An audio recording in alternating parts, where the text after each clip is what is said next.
नमस्कार, जय माता दी। नवरात्रि के लास्ट दिन हरे और हमारे गांव में दुर्गा विसर्जन होता संगवारी हो और साथ ही साथ आप मान ला दशहरा के गाड़ा गाड़ा बधाई हवे। तो संगवारी हो आज हमारे गांव में दुर्गा विसर्जन है तक छोटे से ब्लॉग बना था संगवारी हो, तो देख के आप मना जय माता दी। महामाया मुरे दुर्गा घर बैठे तयापन भुवन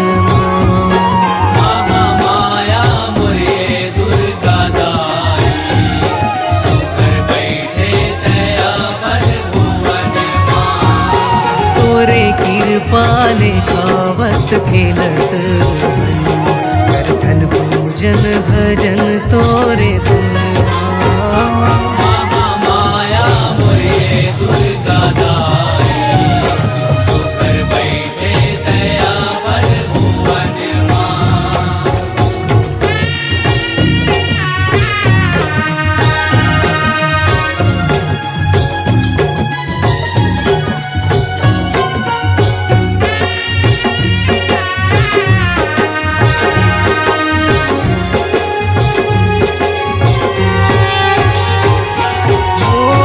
सज के सुंदर वो राई तोरे रूप निखरे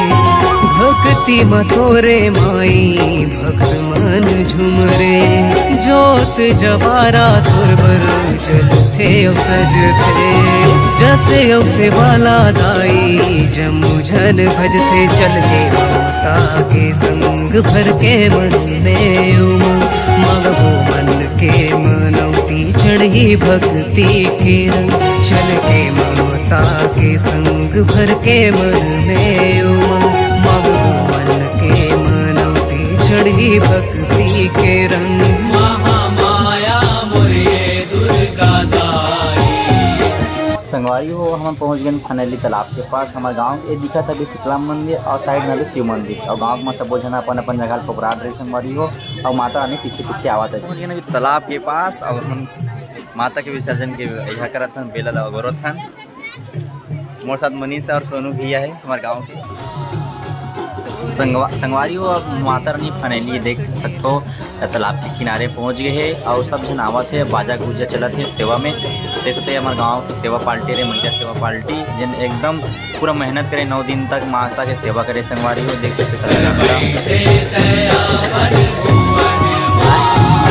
तोरे कृपाले खावत खेलत करथन पूजन भजन तोरे धुन माँ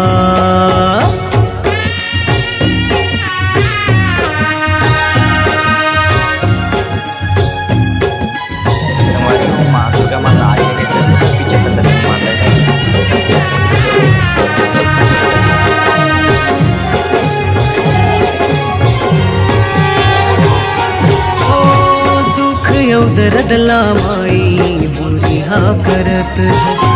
सब भक्त मन के इच्छा पूरा करत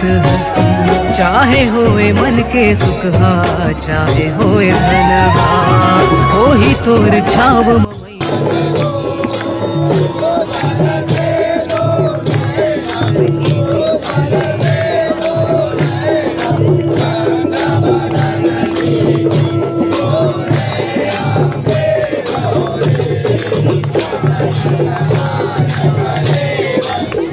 जय जयकार माई की शक्ति अपार करही जिंदगी उधार गाही सुनिल तोरे गीत करही तोर जय जयकार। महामाया मोरे दुर्गा दाई